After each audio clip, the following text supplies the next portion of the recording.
할렐루야. 오늘 밤도 좋은 밤입니다. 여러분, 기쁨으로 철야기도 나온 줄로 믿습니다.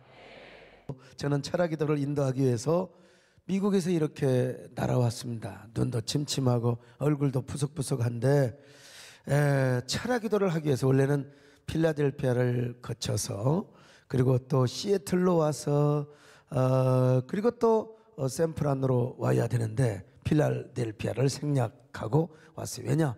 그래야 철야기도를 제가 인도할 수가 있습니다. 그렇지 않으면 토요일 날 내일 새벽에 도착하게 될 텐데요.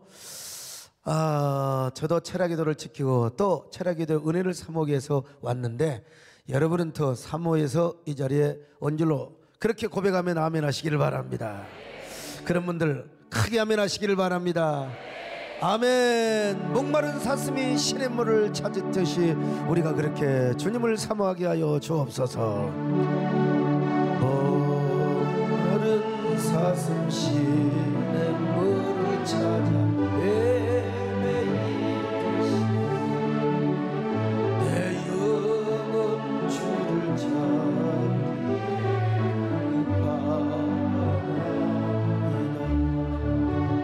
주님만이 나의 힘, 나의 방패, 나의 장소만,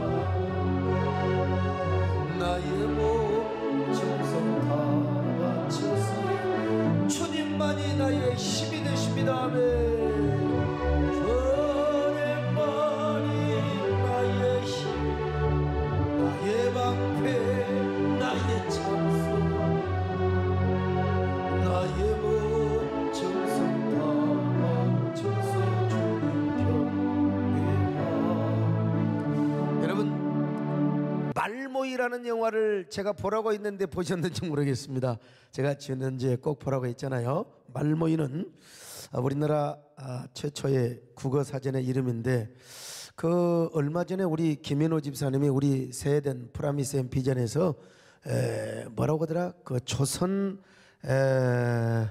조선의학회든가 그 조선의학회라는 글을 쓰셨어요. 여러분, 그 영화는 완전 100% 싫어합니다. 그 조선의학회를 이제 중심으로 해서 우리 이 말모이 국어사전을 완성해 가는 그런 영화입니다. 거기서 이제 일본 경찰들이 주인공인 유정환을 비롯해서 조선의학회에 있는 자들을 향하여 얼마나 가혹한 고문과 핍박을 가하는지 모릅니다. 그러다가 어떤 인물은 고문을 받아 죽기도 하고 어떤 인물은 말모이 원고를 지키기 위해서 원고는 창고 속에 숨겨놓고 자기 자신은 총에 맞아 죽음을 당하기도 하고. 나는 이 영화 보고 아이고, 그 친구 총 맞고 죽는 그 모습 때문에 내가 하루 저녁 잠을 못 이루었습니다. 그리고 그 숨겨놓은 말모이 원고는 해방을 맞은 1945년 9월 8일 서울역 운송창고에서 발견이 되지요. 그 길고 긴 시련과 고난이 지나간 후에 마침내 우리나라 최초의 사전, 조선말 큰 사전이 편찬되게 됩니다.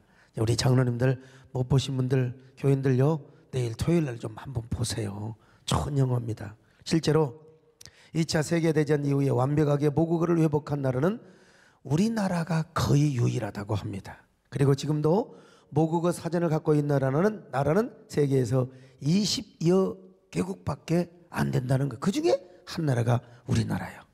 그러니 일제강점기 아래서 우리의 말과 글을 지키기 위해서 목숨 걸고 싸웠던 성각자들의 투혼이 얼마나 아름답고 위대한가를 참 우리가 깨달을 수 있는 영화인데요. 저는 이 영화를 보면서 말과 글의 위대함이 얼마나 큰가를 다시 깨달았어요. 동시에 우리 한국교회 사상전과 문화전의 중요성을 얼마나 새롭게 깨달았는지 몰라요. 저 영국교회가 왜 무너졌느냐? 기독교 언어를 빼앗겼기 때문에 그러는 거예요. 미국교회가 왜 무너지고 있느냐? 지금 우리의 말, 성경의 언어, 기독교 언어, 동성애를 마음대로 설교도 못하는 이러한 시대가 되었으니 교회가 힘없이 무너져 갈 수밖에요. 더 이상 성경을 말하지 못하고 기독교 언어를 쓰지 못하면서 점점 사람들의 의식 속에서 기독교적 사상과 정신의 뿌리가 뽑혀 나가버리게 된 것입니다. 그래서 제가 수많은 오해와 공격을 받으면서도 우리 한국교회 생태계 사역과 공적 사역에 앞장서는 이유도 바로 성경의 진리를 지키고 교회의 말과 언어를 지키기 위해서입니다. 우리 최원식 박사는 뭐라고 했으면 한국교회가요, 잔치하다가 망했다는 거예요. 잔치하다가.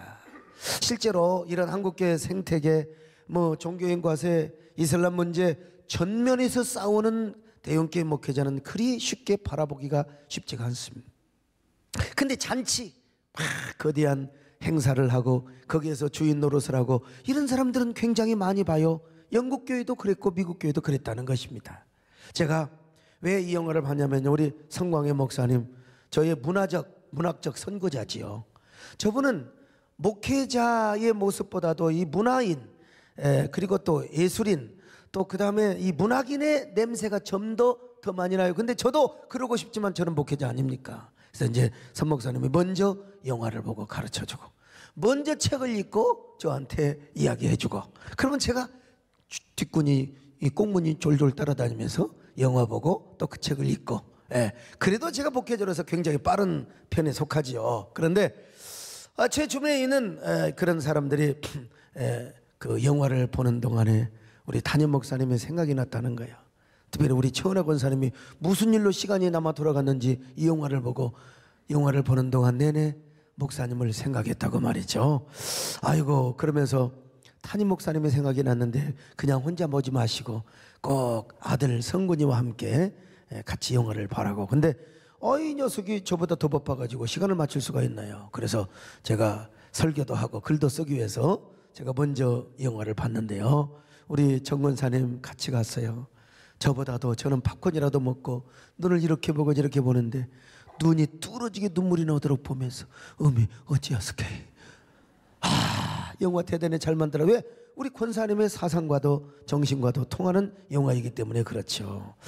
근데요, 저는 그 영화를 보는 동안 주변 분들의 말을 듣고 선입견이 있어서 그런지 주인공 유정환이가 자꾸 한국교회 퍼스트 리더로 연상이 되었습니다. 또 저와도 연관이 되어서 말이죠. 그래서 한국교회를 향한 사명을 생각했어요. 우리도 우리 언어를 빼앗겨서는 안 된다. 우리의 말을 빼앗겨서는 절대로 안 된다. 아이고, 동성애나 예수님에 대해서 마음대로 설교도 못하고 우리말을 뺏기면 어떻게 되겠는가. 참 그런 생각을 해봤습니다. 사랑하는 여러분, 이제라도 우리는 성경의 진리와 정신을 담은 말모이를 지키는데 여러분 최선을 다해야 될 줄로 믿습니다. 이런 사명이 얼마나 중요한지, 그리고 이와 동시에 우리가 지금 이 시간 이 자리에 나와서 철학기도의 자리를 지키고 있는 것도 얼마나 큰 사명이고 큰 축복인지 모릅니다. 이것은 여러분 생명나무 신앙이 아니면 이건 불가능합니다. 왜냐하면 남들도 쉬는데 나도 쉬고 싶은 마음이 들고요. 오늘 우리가 생명나무를 선택해서 이 자리에 나온 줄로 믿습니다. 생명나무 신앙을 가지고 성경의 진리와 정신을 담은 말모이를 지키는 마음으로 여러분들이 이 자리를 꼭 지키시기를 바랍니다. 우리 모두 그 마음을 담아서 우리 하나님 생명나무를 선택하게 하여 주시옵소서. 나의 구, 나의 생명, 당신 나의 생명나무, 나의 사랑, 나의 당신 나의 생명나무. 할렐루야. 에덴 동산 중앙에 생명과 신의 푸르른 하늘의 생명나무, 마음과 불평을 하지 않으며 생명나무 붙잡고 일했으리라. 자, 오늘 구제의 은사에 대해서 말씀을 드리려고 합니다. 자, 12장 8절 한번 보실까요? 시작. 혹 위로하는 자면 위로하는 일로, 구제하는 자는 성실함으로. 구제한다, 헬라어로 메타디모미라고 하는 말인데 나눠 가진다, 이런 말입니다. 자신의 권리를 주장할 수 있는 부분을 다른 사람에게 조건 없이 나누어 준다는 말입니다. 유대인들은 구제를 얼마나 아름답게 봤냐면 구제를 가장 의로운 행위로 봤습니다. 의가 히브리 말로 째덱이라고 합니다. 째덱. 여기서 짜덱이란 말이 나왔는데 그게 바로 구제예요. 그러니까 구제나 의로운 행위나 이건 똑같은 말입니다. 의나 구제. 유대인들에게 있어서는 구제가 그렇게 컸습니다. 그래서 이제 구제가 의고 의가 구제였습니다. 왜냐하면 그때 당시에는 먹고 사는 게 최고의 중요한 문제였어요. 일단 먹어야 돼. 굶어 죽지 말아야 돼요. 그게 생명 존중의 시대였죠. 지금이야 우리가 의식주 문제는 어지간하면 다 해결됐잖아요. 노숙자도 굶어 죽었다 소리는 별로 없습니다. 그죠? 굶어 죽어 뭐 추워서 얼어 죽어 그런 소식은 별로 없어. 옛날에는 굶어 죽은 사람이 많았지만 지금은 뭘 먹어도 다 먹고 살아요. 근데 옛날에는 굶어 죽은 사람 많았어요. 그래서 굶어 죽은 사람을 구제하는 것, 이걸 바로 의로운 행위라고 이야기했습니다. 따라서 유대인들은 구제를 식물, 떡을 물 위에 던져주는 행위로 묘사를 했습니다. 자, 전도서 11장 1절 같이 보실까요? 시작. 너는 내 떡을 물 위에 던져라. 여러 날 후에 도로 찾으리라. 자, 흐르는 강물에다가 떡을 던진다. 이거 물고기 밥이나 주는 거지. 예? 흐르는 강물에다가 음식을 던진다. 이건 말도 안 되는 거예요. 그런데도 하나님이 이 구제를 기뻐하니까 이것을 도로 찾게 드리라는 것입니다. 이건 하나의 그 비유적인 거지요. 그러니까 굳이 한다고 해서 누가 뭘 갚아줘요? 흐르는 강물에다가 떡을 던지는 것과 똑같아. 그러나 하나님은 반드시 그것을 갚아주신다. 도로 찾으리라고 말씀하셨어요. 제가 이런 얘기를 언제 한 적이 있잖아요. 우리 시대 최고의 석학 이어령 정 장관님, 지금 뭐 암투병을 하고 계시는데 하나님께서 은혜 주셔서 더 건강하게 사시고 더 많은 글을 쓰시고 더 많은 정신과 학문을 책으로 남기시기를 기도하고 있습니다만은 이 이어령 전 장관님은 어린 시절 집안에 머슴을 여러 명 둘 정도로 상당히 부자 집안이었다고 합니다. 그런데 1950년 달빛이 환하게 비치던 어느 날 밤 뭔가 집안에서 부스럭거리는 소리가 났어요. 할머니가 창문을 딱 내다보니까 아주 가난한 이웃집 김씨 아저씨가 광에서 쌀을 훔쳐가고 있더라는 거예요. 그걸 본 할머니가 머슴들에게 이렇게 이야기를 했답니다. 이서방, 김서방, 빨리 나와봐요. 내가 저 김씨 아저씨한테 오늘 낮에 쌀 몇 가마니 가져가라고 했는데 아이고 바빴는지 이 저녁에 왔구만. 혼자서는 못 가져갈 테니 자네들이 지게로 한 가마니씩 지어다 주려무나. 그때 이제 이웃집 아저씨는 얼마나 죄스러우면서 얼마나 고마웠겠습니까? 그 동네에 그런 일이 있은 뒤 이제 6.25 전쟁이 터졌습니다.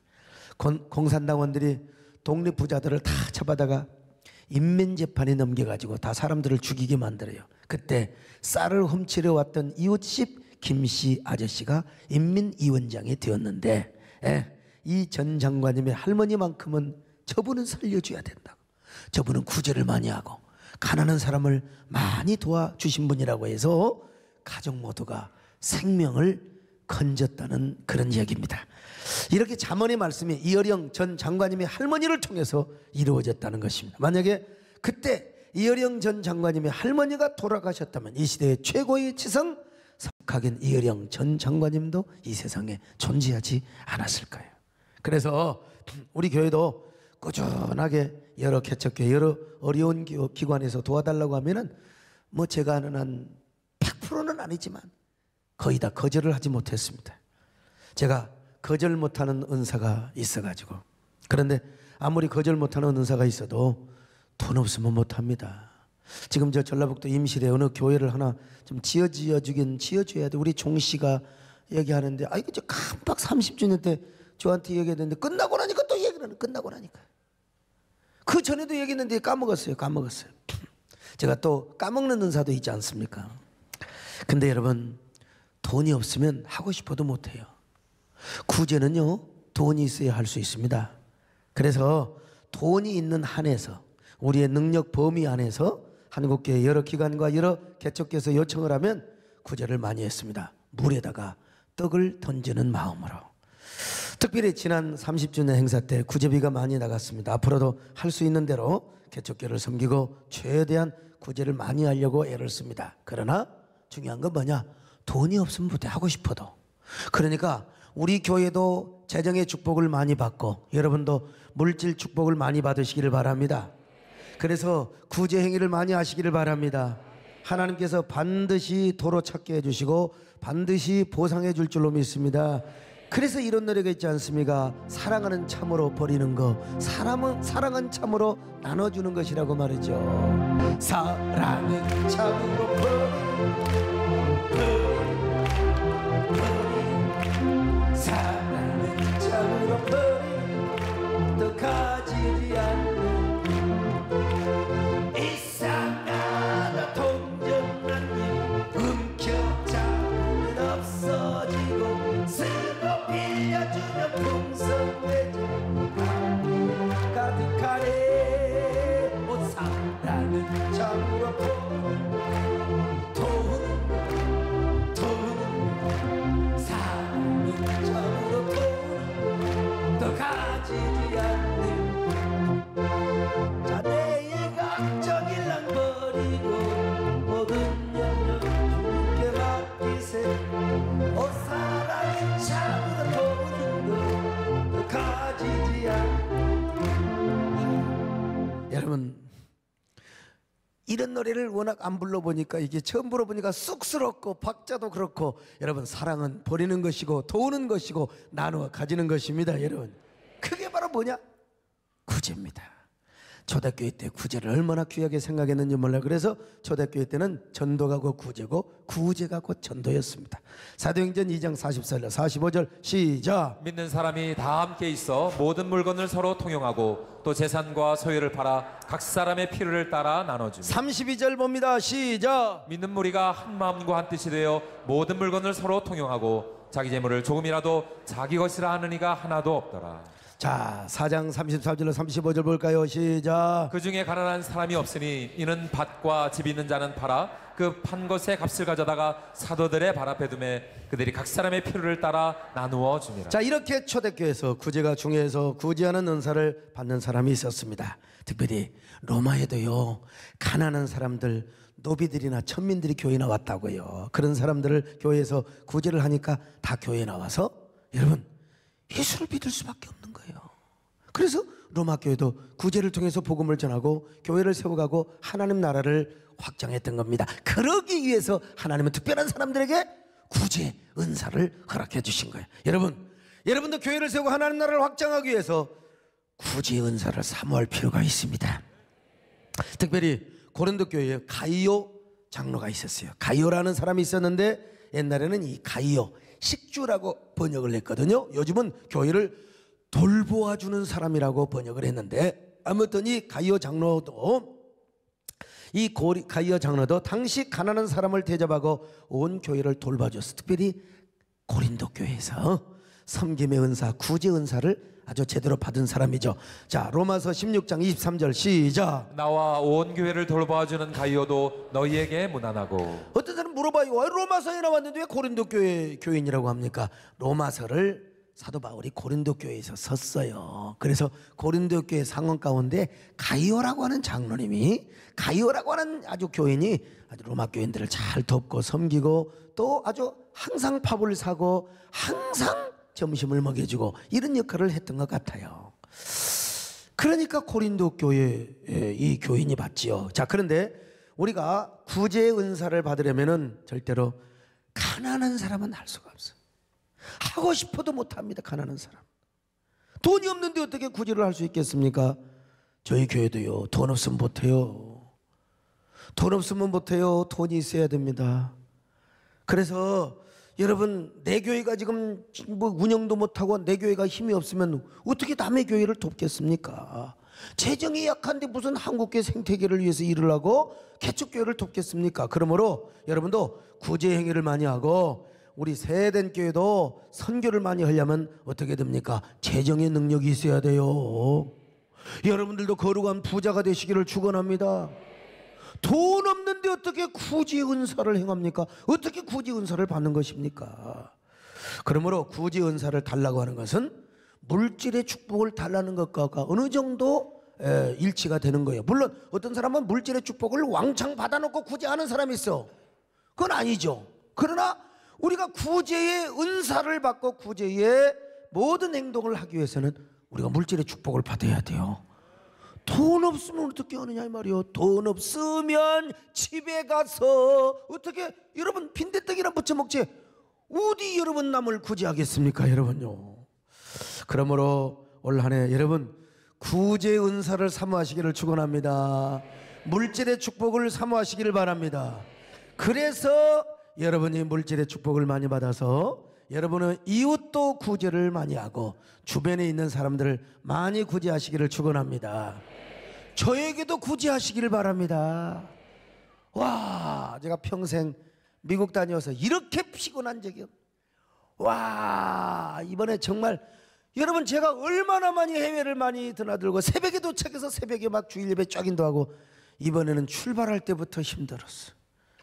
아유, 제 몸도 구제를 받아야 되고 아이고 나도 구제 받아야 되는구나. 제가 사회 가는데 여러분들이 많이 도움을 주시기를 바랍니다. 그런데 아니요, 여러분이 물질의 축복을 받아야 됩니다. 물질의 축복을 받아야 사랑도 실천할 수 있어요. 주여 물질의 축복도 주시옵소서. 사랑으로 구제도 행하게 하여 주옵소서. 우리 모두 사랑의 섬김을 하게 하여 주시옵소서. 이 풍진 세상을 만나서 우리 할 일이 무엇이 믿음과 소망과 사랑 제일은 사랑이라. 성도여 서로 사랑하자. 우리 서로 사랑하자. 사랑의 주님께 힘써서 사. 자, 이 마음이 있어야 우리가 구제를 하는데 아무리 이 마음이 있어도 물질의 축복을 못 받으면 안 된다. 그래서 물질의 축복과 사랑하는 마음이 같이 있기를 축원합니다. 물질의 축복을 받았다고 괜히 교만하고 말이지. 매일매일 가난한 사람 보는데도 이게 주의 종은 그냥 피곤해 갖고 쫄쫄쫄거리고 교회는 재정이 그냥 쫄쫄쫄거리는데 집만 그냥 휘황찬란하게 완벽하게 그냥 인테리어 해놓고 맞지가 않아요. 그래서 오늘 성경은 이렇게 말합니다. 구제의 은사를 받은 사람에게 강조하는 것이 하나 있는데 꼭 가져야 할 마음을 조건으로 삼았어요. 그것이 바로 뭐냐? 성실함입니다. 성실함. 자, 로마서 12장 8절입니다. 시작. 구제하는 자는 성실함으로. 여기 성실함으로 번역된단 말이 하플로테티란 말입니다. 이게 지난 주일에 말씀드렸던 하플로테도스에서 나온 말인데 이 말은 여러분 헌금, 연보라는 말도 있고요. 또 하나 순수한 관용, 관대함이라는 말이 있습니다. 그러므로 여기서 제가 좀 확대 해석을 하고 적용을 하고 싶은 것이 있는데 구제의 은사 받은 사람 여러분 연보부터 잘해야 된다. 11조부터 잘해야 된다. 강단의 헌금부터 잘해야 된다 이 말입니다. 여러분요. 무슨 말이냐? 구제 은사를 받았다고 강단에 11조는 안 하고 감사헌금은 하나도 안 함시롱. 자기가 구제 은사 받았다고 막 여기저기 다니면서 막 갖다가 그냥 돈 뿌리고 다니면 그거는 구제가 아니요 자선사업에 불과하다는 거예요. 예. 구약에서도 여러분 11조 절기연금을 다 하면서 구제를 했어요. 제가 화순에서 그 백암교회를 개척하고 목회를 하던 때 우리 교회는 아니고 이웃교회 어느 장로님은 교회에다가 11조를 안 해. 해봤자 1, 2만 원 해. 그냥 우리 정근사님 기억하시죠? 권사님 기억력이 좋아가지고요. 아무튼 그 장로님이 동네 사람들에게 잘 보이려고 11조는 10,000원 2만 원 하면서 막 몇십만 원 들여가지고 수건을 찍어서 동네 사람들한테 돌리고 돼지를 잡아서 동네 사람들 잔치해주고. 여러분 이거 좋아요 안 좋아요?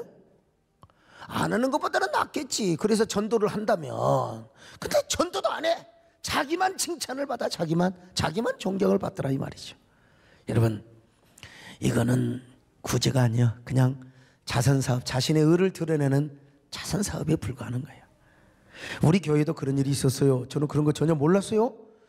아니 제가 봉해하면서, 아니 또 제가 주일날 설교하면서 11조도 안 하고 강단에 연보도 안 하면서 자기 기관에서 돼지 잡고 바베큐 파티하면 절대로 안 된다. 그건 자신의 의만 드러낸다.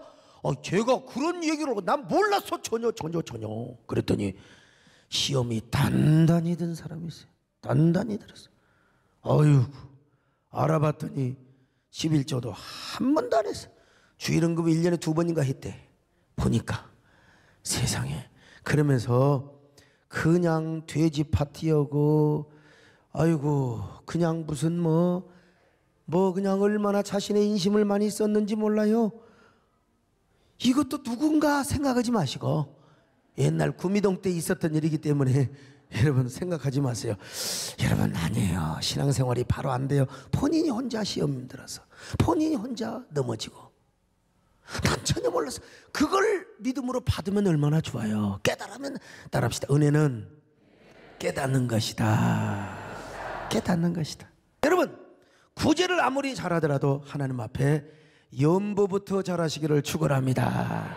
11조 주일 감사헌금부터 잘할 수 있기를 주님의 이름으로 축원합니다. 이게 바로 구제의 첫 번째 정신입니다. 오늘 이 밤에도 주여 내게 있는 모든 것을 드릴 수 있는 믿음을 허락하여 주시옵소서. 내게 있는 모든 것을 아낌없이 드리 살아가고 의지하 주만 따라 살 주께 드리네 주께 드리네 살아가는 그 주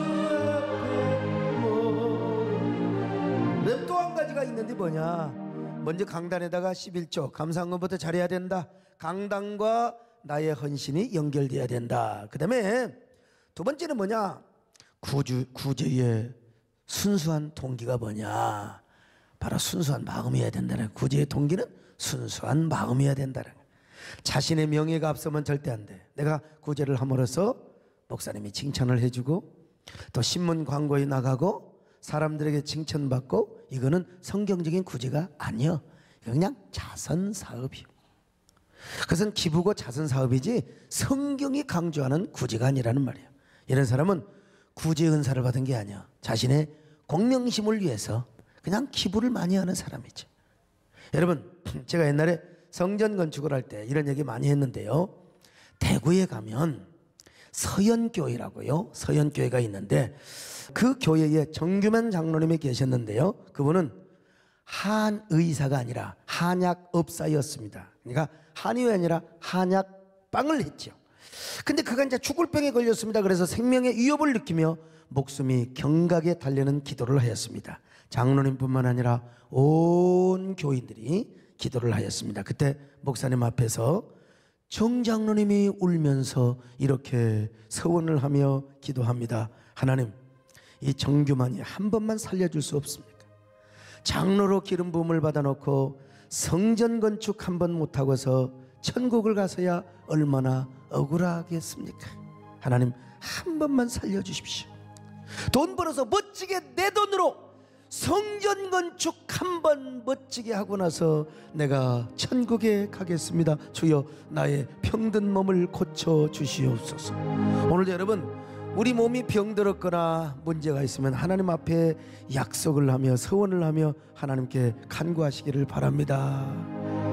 주여 나의 병든 몸을 지금 고쳐 주소서. 모든 병을 고쳐주마. 주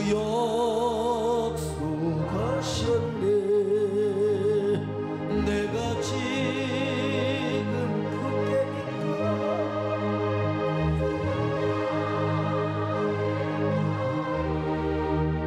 주 역병을 고쳐주사 고쳐주소서. 내가 지금 굳게 믿고 주님 앞에 주 역으시는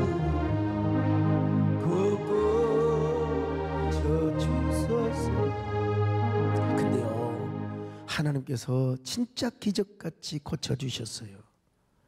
근데 정장로님이 병이 났고 건강을 되찾고 나서부터 이상하게 악질 전염병이, 그냥 희귀한 전염병이 나돌기 시작합니다. 특별히 대구와 경북 지역에서 유달리 말이죠. 근데 다른 약방에 가서 약을 지어 먹으면 낫지를 않는 거예요. 다른 병원도 마찬가지입니다. 백약이 무효인데 정규만 장로님 한약방에 와서 약만 지어 먹으면 다 나섰대요. 약만 지어 먹으면. 다른 한약방은 한가한데 정장로님 약방은 마당 저 대문까지 줄을 서서 번호표를 달고 줄을 섰어요. 환자들이 기다려. 전국에서 다 몰려드니까 매일매일 장사진을 이뤄서, 그때는 뭐 부르는 게 약값이니까. 그러니 돈이 들어오기 시작하는데 돈을 막 자루로 담고 가마짝으로 담을 정도예요. 돈을 어디다가 보관했느냐? 여러분 그 진매 거는데 밑에 그 있잖아요. 이 바닥에 앉은 마룻장에 문을 열고 이제 돈을 보관했다고 합니다. 그렇게 덮어놓고 좌부동을 놓고 이제 거기서 앉아서 진맥을 하였죠. 이렇게 한참 돈이 벌릴 때요, 서현교회 건축이 시작됩니다. 건축이 시작돼요. 그래서 다음 주에 이제 건축원금을 작정하기로 하였습니다. 그러자 작정하기 전날 토요일 정장로님이 목사님께 찾아갔습니다. 녹용보약과 소갈비를 박스로 사들고 돈을 한 보따리 들고 갔습니다. 그리고 목사님께 찾아가서 무릎을 꿇고 이렇게 말씀을 드렸대요. 얼마나 겸손한 종의 모습입니까? 정장로님이 이렇게 이야기를 하는 거예요. 목사님 재직들 앞에서 성전 건축원금 작정을 시키실 텐데 목사님은 적게 하고 성도들은 많이 하면 되겠습니까? 제가 이 돈 가져왔으니 이걸 목사님 명으로 작정하기 전에 헌금을 하십시오. 그래서 목사님이 헌금을 했습니다. 난 지금 목회하면서 우리 교회도 제법 은혜가 충만하다고 하지만 이런 성도 별로 못 봤어요. 1,000번째 내 이름으로 한 10,000원, 20,000원 들어준 사람은 있지만 수천만 원, 수억을 갖고 와서 목사님 이름으로 헌금하세요. 이런 사람은 아직 장로님들 가운데도 없고 우리 정권사님도 없고 성도들 가운데 없어요. 꼭 가까운 시일 내에 이런 사람 나타날 수 있기를 주의 이름으로 축원합니다. 이렇게 목사님이 헌금을 했어요. 그런데 나중에 작정 헌금과 실제 헌금을 집계해 보니까 왜 그렇게 가난한 사람들이 생각할 수 없을 만큼 헌금을 많이 했는지 몰라요. 작정 헌금까지 막 합치니까 어마어마하게 헌금이 들어온 거예요. 그런데 목사가 부끄러워서 2년치 생활비를 더 드리기로 작정을 했습니다. 근데 알고 보니까 정장로님이 저녁마다 가난한 집에 찾아다니면서 건축원금을 하느라 돈 뭉치를 전부 다 주고 다녔다는 거예요. 가난하더라도 절대로 기죽지 말고 이 돈으로 건축원금을 하되 부족하면 이 돈에서 생활비도 쓰세요. 내가 더 보태주겠습니다. 그러자 가난한 사람들이 정장로님이 준 돈에서 빼서 생활비 하는 게 아니라 세상에 정장로님이 준 돈에다가 자기 돈을 합쳐서 은혜가 되어가지고 헌금을 하게 되었습니다. 그래서 목사님이 정장로님께 왜 그러셨느냐고 물어보니까 정장로님 가로할 하나님께서 내 생명을 살려주셨는데 하나님이 성전 건축하라고 살려주셨지 않습니까? 혹시나 이것 때문에 제가 교만하면 하나님께서 저를 어떻게 보시겠습니까? 그러면서 지금까지 벌었던 돈을 또 목사님께 다 내놓더라는 거예요. 그래서 교회는요, 빚 하나 없이 교회를 지었는데 여러분 얼마나 큰 교회인 줄 아세요? 당시 60년대 지었던 교회가 지금도 석조 건물로 존재하는데 여러분요, 과거에는 시골에서 대구 오고 다른 지역에서 대구 오면은 반드시 이 석조 건물을 구경하고 갔습니다. 여러분 동양 최대의 석조 건물이었어요. 당시에 60년대 동양 최대의 석조 건물이었습니다. 여러분 그래서 이 대구만 오면 누구나 이 석조 건물을 보고 갔던 그 구경거리 중에 하나였어요. 근데 어마어마한 교회를 빚 하나 없이 지었어요. 빨리 헌당식을 하고 막 교인들이 빨리 헌당식을 하자고 막 난립니다. 그러자 정장로님이 목사님 앞에서 무릎을 꿇고 눈물을 흘리며 제발 헌당식 좀 연기해 주십시오. 제가 죽은 다음에 헌당식을 해 주십시오. 이렇게 통사정을 하는 거예요. 그런데 교회는 빚이 없거든요. 정장로는 바친 대로 다, 번 대로 다 벌었어요. 다 바쳤습니다. 에? 그래서 바로 헌당식을 해도 되거든요. 정장로님이 다 헌금을 했으니까. 그러면 왜 헌당식을 연기하자고 했을까요? 정장로님이 이렇게 고백을 하는 거예요. 이 교회를 정규만이 지었다고 사람들이 다 정규만을 칭송하고 칭찬할까 봐서. 그러면 제가 하늘에서 무슨 상급이 있겠습니까? 그러니 제가 죽은 다음에 헌당식을 했으면 정말 좋겠습니다. 하나님이 영광을 받으셔야지 제가 영광을 받아서야 되겠습니까? 그래도 온 교인들이 막 헌당식을 하자고 난리요. 그래서 목사님도 어쩔 수 없이 헌당식을 합니다. 그때 정규만 장로가 이런 기도를 드렸습니다. 주여, 성도들이 저렇게 헌당식을 원하오니 이제 내 생명을 데려가 주시옵소서. 성전 건축 사명을 감당했으니, 그리고 이제는 살 만큼 살았으니 저를 데려가도 좋습니다. 빨리 저를 데려가 주시기를 바랍니다. 많은 종들이 헌당식 때 와서 정규만이를 칭찬할까 두렵습니다. 제가 교만하면 어떻게 되겠습니까? 그러니 빨리 저를 데려가 주시기를 바랍니다. 저를 데려가 주시는 대신에 저에게 하늘의 상급을 예비하여 주시고 제 후손들에게 자손 대대로 내가 물려주지 못한 자손 대대로 축복을 물려주시기를 바랍니다. 하나님께서 그 기도를 들으시고 정규만 장로님을 진짜 그 기도를 들으시고 데려가셨습니다. 여러분, 얼마나 멋있는 장로님입니까? 자기 이름으로 다 헌금을 해도 좋은데 다 가난한 사람들 나눠주고 구제도 하면서 함께 헌금을 했던 이 장로님, 세상에 이런 장로님이 계셨어요. 여러분도 이런 믿음을 가지시기를 축원합니다. 이런 믿음의 주인공이 되시기를 축원합니다. 그래서 제가 분당에 저 예배당을 지을 때 대구 서현교회를 몇 번을 갔습니다. 여러분, 그곳에서 이 스토리를 듣고 자녀들이 미국에서 복을 받고 대구에 약전시장 골목이 있는데 다 자녀들이 중요한 상가를 다 점령하고 사게 되고, 여러분, 나 이야기를 들으면서 우리 교인들에게 얼마나 이야기를 많이 했는지 몰라요. 여러분, 정규만 장로님 얼마나 훌륭한 장로님입니까? 이 장로님이야말로 하나님의 특별한 은사를 받았어요. 구제의 은사.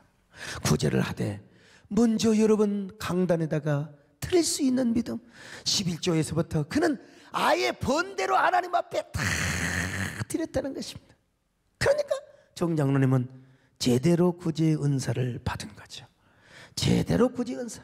하나님께도 연보를 잘했고 이웃에게도 제대로 구제를 잘했으니까 이분이 돌아가셨을 때 대구 시내에 상해를 메고 가는데 아주 장사진을, 아마 그 정규만 장로님의 상여를 따라가는 이러한 사람들이 뭐 수천 미터를 이루었다는 겁니다. 얼마나 존경을 받았으면, 얼마나 존경을 받았습니다. 아무튼 여러분, 하플로 테도스는요, 하나님을 향해서는 연보요, 희생이요, 헌신이요, 이웃을 향해서는 양보요, 배려요, 사랑이요, 그리고 모든 인자한 행위였던 것입니다. 바로 이러한 온전한 행위가 뭐냐? 여러분, 진정한 구제였다는 것이죠. 이런 사람이 어떻게 하나님 앞에 헌금할 때 아까워하는 마음을 갖겠습니까? 어떻게 인색한 마음을 갖겠습니까? 수틀리다고 헌금 내줘요? 있을 수가 없는 얘기잖아요. 저주받아 죽어 환장을 노릇 하는 사람 아닙니까? 어쨌든 여러분, 구제하는 사람에게는요, 관대함과 관용의 마음이 생기는 것입니다. 그 관용 정신이 하나님을 향할 때 더 희생하고 헌신하게 만들어지고, 그 관대함이 교회와 이웃을 향할 때 양보하고 섬기며 배려하는 마음을 갖게 되는 거예요. 아, 내가 교회가 힘들수록 내가 책임져야지. 교회 재정이 부족할 때 내가 책임지고 채워줘야지. 목사님 마음 아파할 때도 내가 위로제가 되어야지. 그리고 성도들을 향하여 내가 배려하고 내가 양보하고 섬기는 삶을 살아야지. 여러분, 이런 아름다운 하플로 테도스, 이런 관용함과 관대함의 마음이 여러분 속에서 막 여러분의 가슴을 울먹거리게 할 수 있기를 바랍니다. 저는 이번에요 LA뿐만 아니라 특별히 저 시애틀과 샌프란시스코를 다니면서 제가 이 찰스 클락 선교사의 후손 손주인 대학 교수를 만났습니다. 야, 참 난 그분들을 보면서요 빚진 자의 마음입니다. 빚진 자의 마음. 내가 너무 피곤해가지고 내가 밥 먹을 시간도 없어요. 또 비행기 시간이 있었어요. 또 바로 샌프란으로 와야 되기 때문에 봉투에 달러를 넣어서 제가 식사를 대접하고 싶은데 정말 우리 얼마나 훌륭한 부모님을 두었고 얼마나 훌륭한 할아버님, 당신은 족보가 있는 진짜 믿음도 좋대요. 정말 믿음도 좋아요. 맥킨 선교사는 어떤 분인 줄 아십니까? 3.1운동을 뒤에서 조종하고 도와주었던 사람이요. 일본을 골리앗으로 대하고 우리를 다윗으로 생각하면서 이 민족 하나님께서 함께 하시면 일본도 능히 이길 수 있다고 이런 설교를 해가지고 감옥에 가서 감옥 생활을 했던 이런 그 선교사님이신데요. 나는 그 후손들을 바라보면서 이런 분이 있었기 때문에 이런 분들 마음속에 뭐가 있었느냐? 하플로 테도스라는 이 관용 정신이 있었어요. 얼마나 우리 민족을 무시하고 깔볼 수 있었겠어요. 그러나 관용하는 마음이 있었기 때문에 이 민족을 사랑하게 되고요, 하나님을 향하여 더욱더 헌신하는 마음을 갖게 되고요, 그래서 3.1운동을 돕고 신사참배를 끝까지 안 하면서 우리 한국교회를 섬기며 우리 민족을 도왔던 사람들, 참 위대한 그 별들의 정신을 제가 마음에 받고, 그러니까 그 피곤함을 다 이기고 제가 따라다녔던 겁니다. 여러분, 막 눈을 이렇게 감으면서 교회 오니까 막 그냥 구역질이 나오고 가슴이 먹먹하고 그렇지만 여러분, 그들의 그 정신, 그들의 스피릿을 제가 가슴속에 전율처럼 느낄 때 참 얼마나 위대한 사람들인가. 이런 사람들 때문에 우리 오늘의 대한민국의 민주주의가 발전하고 한국교회가 이렇게 번영하게 되었다는 것입니다. 오늘 여러분, 우리 믿음의 세대 전수를 일으킬 수 있기를 바랍니다. 우리도 자녀들에게 이런 믿음을 꼭 전수시킬 수 있기를 축원합니다. 자, 그런데 이런 사람에게 여러분 정말 중요한 게 있어요. 그 중요한 게 뭐냐? 물질이 없으면 안 된다. 아무리 하고 싶어도 여러분, 미국의 선교사들도 본국에서 선교비와 선교활동비가 안 오면 병원 못 지었어요. 학교 못 지었습니다, 여러분. 그리고 가난한 사람들에게 계란 하나씩, 병든 사람에게 병원비 대주면서 그런 일 할 수가 없었어요. 선교비가 저 남장로계 북장로계 선교본부로부터 오니까 그들이 우리 민족을 향하여 그런 일을 할 수가 있었다는 것입니다, 여러분. 그래서 우리가 물질의 축복도 받아야 됩니다. 어떤 사람은 뭐 물질의 축복 그게 뭐냐고, 그게 뭐 너무 그냥 물량주의 아니냐고 하지만 여러분, 그래서 주의 이름으로 바쳐지고 주의 이름으로 쓰여지는 돈은 귀한 것입니다, 여러분. 귀한 거예요. 올 한 해 여러분, 물질의 축복을 주시옵소서. 우리 11조가 많아지게 하여 주옵소서. 그러면 부지런히 집만 사고 땅만 살려고 하지 마시고 여러분, 선교헌금도 많이 하시기를 바랍니다. 여러분, 구제도 많이 하시기를 바랍니다. 뭐 교회에다가 구제헌금, 선교헌금 여러분 하는 것이 원칙이지만, 그러나 은밀하게 여러분이 하실 수도 있는 거예요. 다만 뭐가 염려되느냐? 내가 그 교회 지었다고, 내가 어느 교회 도와줬다고 내 의의가 높아지면 안 돼. 그래서 우리 한국교회 아무리 훌륭한 기업가들, 아무리 위대한 기업가들도요, 교회를 통하지 않고 내가 하려다가 이거 10년 15년 되니까 여러분, 하나님이 그걸 기뻐하는 건 아니에요. 자기 스스로 교만해지는 거예요. 자기 스스로 의로워지는 사람이요. 그래서 교회를 정지하고 자기 혼자 높아지고 자기 혼자 의로운 행동하다가 여러분 다 부도나더라고요. 나는 여러분 개별적으로 선교하지 말라, 나 그런 목사가 아닙니다. 여러분, 얼마든지 여러분 주변에 선교도 하시고 구제도 하세요. 그러나 그것이 교회를 향한 연보를 넘어서는 절대로 안 됩니다, 여러분. 강단과 연결이 끊어져 버리면 절대로 안 됩니다. 교회에다가 11조는 쥐꼬리만큼 하고 선교헌금은 쥐꼬리만큼 하고 자기 혼자 사업하듯이, 옛날에 여러분요 그냥 크리스찬 신문을 비롯해서 옛날 저 신학교 다닐 때요 다 그런 분들 저는 뭐 교회를 몇 개를 지고 어떠고 저떠고 좋아요. 내 평생에 100개를 지면 더 좋고 200개를 지면 더 좋아요. 300개를 지면 더 좋아요. 많이 지시기를 바랍니다. 그런데 그것이 자신의 의가 되고 공로가 되어가지고 종교적 공명심이 되어가지고 내가 망하게 된다. 이거는 비극입니다, 여러분요. 좋은 일을 해놓고 하나님 앞에 버림받으면 안 돼요. 나는 옛날에요, 어느 방송에서 드라마도 하고 뭐 나는 이렇게 하고 저렇게도 하고 진짜 은혜도 많이 받았어요. 그런데 정작 목사가 되어서 그 기업을 다 알아보니까 다 부도났어. 우리나라의 그 유명한 이런 기업 저런 기업도 다 여러분 무너지는 걸 봤어요. 그래서 우리는 구제는 어떻게 되느냐? 성실함으로 해야 된다. 신실함으로 해야 된다. 겸손함으로 해야 된다. 관용으로 해야 된다. 관대함으로 해야 된다. 교회를 앞세워서 해야 된다. 여러분, 저를 속 좁은 사람으로 절대로 여기지 마시고요. 제가 이런 사람입니다. 여러분들의 영혼 망하지 않고 여러분의 기업 망하지 않도록 하기 위하여 여러분들에게 이런 말씀을 드리는 거예요. 그래서 구제는 하플로테도스, 성실함으로 해야 된다. 하나님 앞에 먼저 성실하게 신앙생활하고 연보를 한 다음에, 그리고 여러분들이 다 삶의 그 생활 속에서 여러분들이 다 구제도 하고 헌신도 하세요. 구제도 하고 헌신도 하세요. 구제도 하고 자비를 많이 베푸세요. 그러나 그것이 연보보다 커서는 아니 됩니다. 할 수만 있으면 교회를 통해서 하는 게 좋아요. 가장 좋습니다, 여러분. 믿음으로 가장 좋습니다, 여러분. 그러나 여러분들이 꼭 교회만을 의존해서는 또 안 되겠죠. 여러분 가지고 다니면서 가난한 사람이 있고 꼭 마음이 감동이 있으면 그냥 사랑은 버리는 거예요. 사랑은 주는 거예요. 할렐루야. 그러나 아무리 그런 마음이 있다 할지라도 물질의 축복을 못 받으면 안 돼요. 그래서 물질의 축복을 받으시기를 축원합니다.